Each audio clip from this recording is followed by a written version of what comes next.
Hey folks, we're going to be talking about the new book by Cal Newport called Deep Work.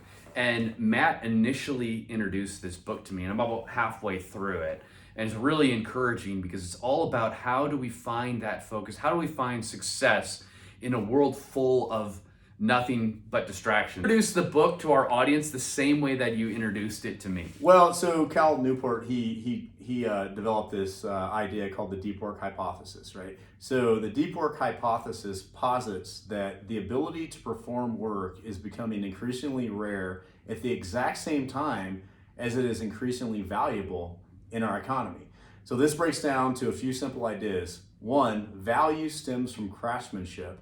Two, craftsmanship requires an ability to learn. Three, learning requires an ability to focus. And four, we are losing our ability to focus. It's amazing. And you can't put a premium on that like deep focus. Like those people can really get in and get on the grind. It's like it's hard to say that that's something that you can't teach. But as I'm like interviewing people for our team, and I'm that's kind of an intangible thing. It sounds so And it's silly. it's so rare nowadays. It's so rare, but it's so rare. Yeah, it's so rare, and it's the quality of work and the level of work for high quality output. It required craftsmanship, for actual craftsmanship, in whatever your craft is, whether it's IT or project management or whatever. High quality output requires that deeper level of work, and it's almost unheard of nowadays. It's almost unheard of nowadays because of the distractions. Right. And so he brings this up. All the artists and all the authors that we know have produced great works: Nietzsche, Einstein, Kierkegaard. Bill Gates. Bill Gates. So many amazing. So many amazing people throughout history. J.K. Rowling. J.K. Rowling. These, yeah. and Bill, I think Bill Gates and J.K. Rowling were all mentioned in the book as individuals who they recognized I need to get away from the distractions. Right, exactly, I think J.K. Rowling locked herself up. Spoiler alert. Locked herself up in a 5-star hotel suite, very rough. And I need to get away from everything. And she finished the last Harry Potter book in that. And then Bill Gates, when he was inventing Microsoft, same thing, locked himself away, no distractions, and invented like the most valuable company in the world. Nietzsche built a tower and went up in the tower. There's this example of where you have these amazing artists and authors who have, like you said, who have chosen to get rid of all distraction. In today's day and age, the reason it's so rare is because we have so many distractions with social media, just even in the workplace, just with television shows and just discussions behind you. It's so easy to get pulled into it. So easy. Get pulled away from our work. Yeah. It's probably the reason why I'm so successful at work is because I can't bring my phone into work. Yeah. So it gets put in the lockbox, and I go into my office, and I don't see it for hours. And I get locked in.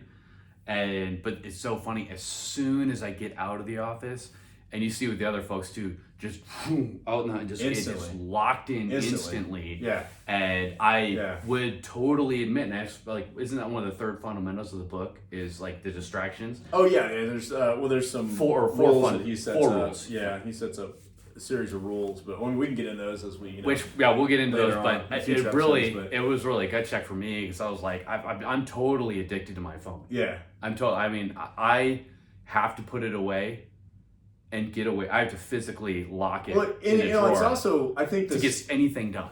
Exactly, me too. I'm the same way. But I think the skills that you learn in this book, it's a type of discipline. It's a discipline of the mind. Totally. And it's a discipline, and it's not easy. It's not easy because we've been conditioned over the past couple, 15 years to constantly be engaged with social media. Right. So it's a drastic change. It's not easy. But he talks about the strategies in here and the way that you can get back into deep work. But I think it's a life-changing book. It's one of those books, like I got it on Audible initially, and I think I was telling you this, I was listening to it, and I got about halfway through it, and I was like, I just got on Amazon and ordered the book because it was a book I wanted to read as well, because I have better comprehension when I actually read it, and then I can go through and I can highlight. And talking to you about it, what I realized is we're going over some of the principles in the book. I realized I need to read it again. And the other thing too is like, we're talking about this in a professional sense. We can apply it to our jobs and whatever missions that we have. My small business that I run. But what about in our personal lives as well? Like, I'm sure you have a friend or you've dated a girl who is constantly on her phone.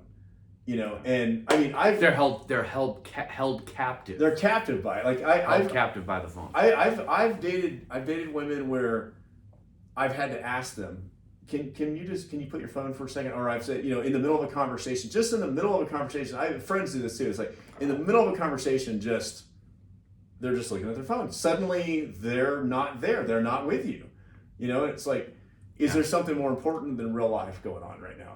Are you you're scrolling your TikTok feed, and that's really frustrating. Yeah. Well, to take it home, finish, because when you first described the book, you described a principle where it takes about 15 minutes to get into that. So hit everyone with, and if you check out the book, order it, and you can follow along with us as we dive into it. But Matt, finish with that concept. This concept of deep work, this is where the real quality work happens. This is where, and I'm sure all of you have probably gone throughout your day and you've worked 8 hours, and at the end of your day, you felt like you put in a full day's effort, right? You tried really hard, but at the end of the day, you felt like you didn't really do much, right? I had a lot of days like that. It's very frustrating. And the reason is because what happens is it takes us about 15 to 20 minutes to get into this state of deep work where we're really producing, our output turns into really high quality output, and the learning speeds up. He talks about it in the book, and we'll go over all the details with that, but it takes about 15 to 20 minutes. Well, what happens is as soon as you get that distraction, your phone dings, or you say, oh, I wonder what so-and-so is doing, and you look at Facebook or you check your Facebook Messenger. Right. As soon as that happens, it resets the cycle. So you go back 15 to, and that's going to take 15 or 20 more minutes. So what happens, you go through an entire workday and never actually get into a state of deep work. Right. It's like the full potential of the day is minimized if these micro it's destroyed distractions, right? Every time you check the phone, it takes you off. Yeah. And I've noticed that, like, for me to really get locked in, the first 15, 20 minutes is kind of inefficient, and I don't really find it. But once I have kind of focused time, that makes sense. Beyond 15 minutes, then I get locked in, and then I forget to eat lunch.